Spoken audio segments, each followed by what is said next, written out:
Hey guys, the Cinnamon123 here with another Minecraft video. And today I'm going to be showing you guys some science behind the new mob or villager trading system in the latest pre-release. That's 12W21B. Most people kind of figure out that, emeralds buy stuff and then give them stuff and they give you emeralds. But very few people realize, just exactly how this system works. Now, to get just the basics down, it's fairly simple. They take, almost everybody takes renewable resources and gives you the non-renewable resources. So like this guy, he'll, well, even though cookies are, this guy's actually not a good example. This guy, he'll sell me glass, which is non-renewable thanks to the need for coal. But then, let's see, this guy, he'll take raw pork chops and he'll give me emeralds. So basically I could turn a whole bunch of raw pork chops into glass or redstone or what have you. And now in these chests I've laid out what each type of villager will give you. Now this guy, he's the default farmer.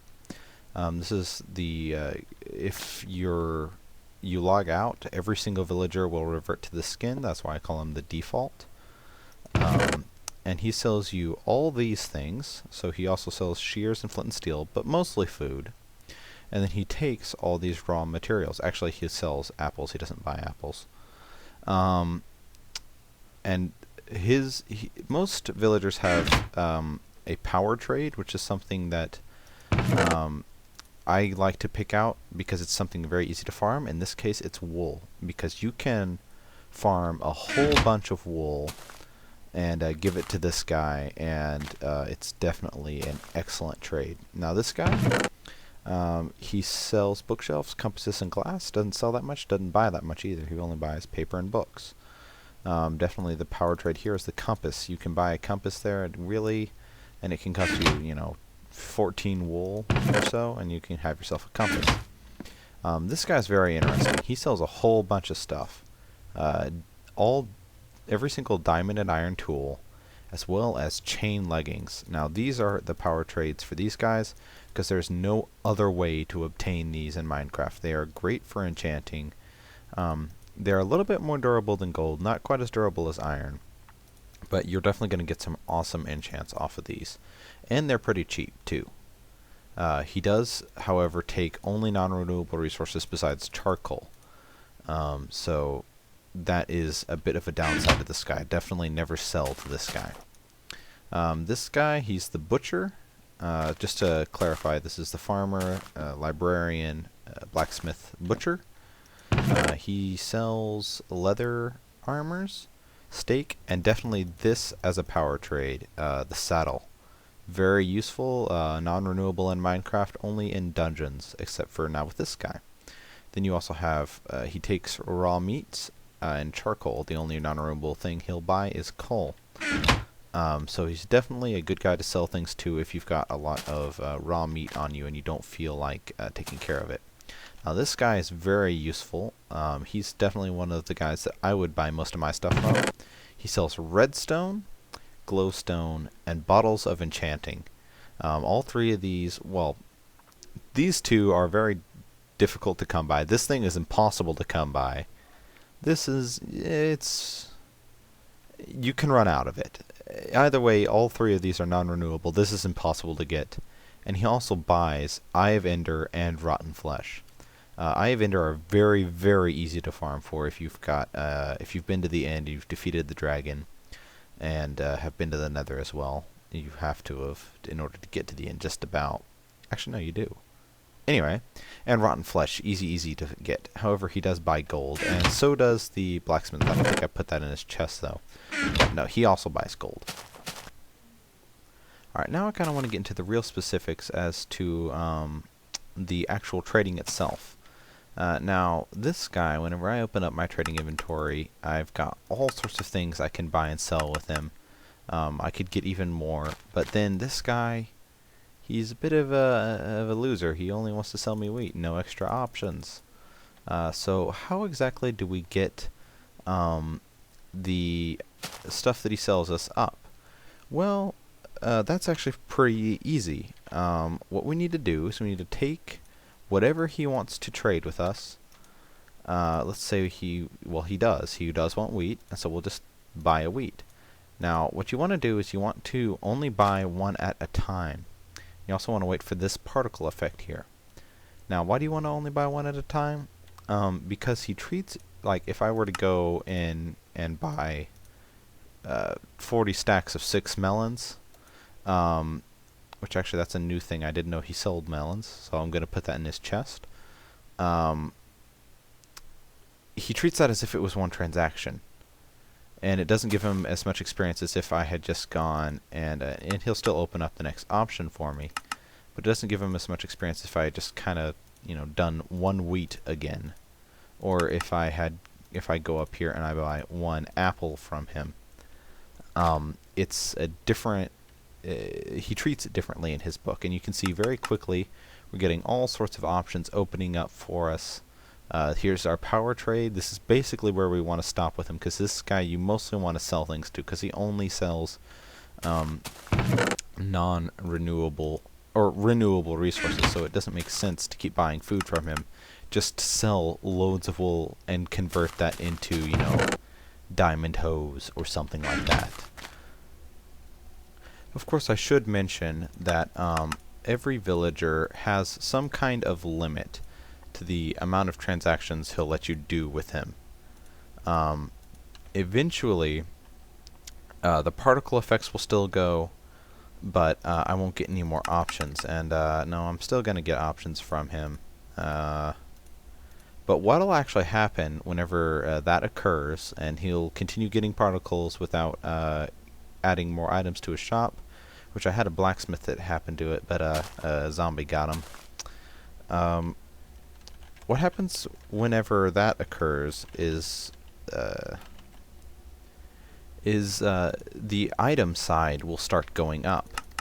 So if I think he may actually have just hit his limit.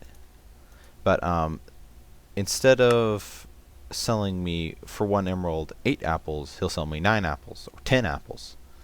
But that also has a downside that he'll also start selling me needing, you know, 16 wool or 17 wool in order to give me an emerald. It kind of simulates inflation, because eventually you're going to be running out of emeralds to sell these guys. So it kind of stops just sitting here and farming the one villager over and over, and wow, he still is opening up new options for me. That's actually really surprising. But like, I've had a librarian here that would sit here at having buying books and selling me compasses, and I had done like 5 trades with him and he wasn't doing that, and it just got to where he was wanting me to give him like 20 pieces or 20 books for an emerald, and it cost me 3 emeralds to get 2 compasses, and I don't know why on earth you'd need 2 compasses for. Now every villager can upgrade their wares just like the guy who sells food does, but they don't necessarily give you as good a stuff. Like this guy, once I get the bottles of enchanting and the Eye of Ender trades, I might as well just stop, because he's not going to give me anything really worth doing anymore. Also, another glitch is that you see here's 2 Eye of Ender. Anyway, once you do that, you might as well stop trying to get more stuff. So then once that's the case, you can just sit here and shift click to make him think it's only one transaction, so that your costs don't ever go up. That is definitely the way to do these things. Like, once you get to the blacksmith and you have full sets of chain armor available to buy from him, you might as well just stop trying to get him to open up more options, because the prices are just going to increase. That's why I mention these power trades, is because it basically gives you a good reason to stop trying to do the glitchy version, or not really glitchy, but this tactical version of trading, and just trade with these guys as quickly as possible. Now you guys are probably wondering, how am I going to keep these guys contained? Because once you log out and log back in, they turn into this. And they are all looking the exact same. But if I look in their inventories, no, there's still the villagers that I started out with. They just look different. And that can cause a real mess whenever you're in a village and that's just happening. Now, what I've seen most people do is they'll have a villager stand there. They'll just push a minecart into him. Oops. Or they'll push him into a hole. Difficult to do, even to get these guys in the hole. And afterward, you can't sort them very well. Well, what I've designed is these little shop things. They look nice. They play nice with others. And they're just overall a very nice little design. Now, basically what I've got up here is a rail. And this is where all of our villagers will come in. You'll trap them just like how I did with this guy. But getting them into these is a lot easier, and they look a lot nicer. Okay, so first things first is, actually I need one of these as well. What you're going to do is you're going to build a whole bunch of 2 wide things like that.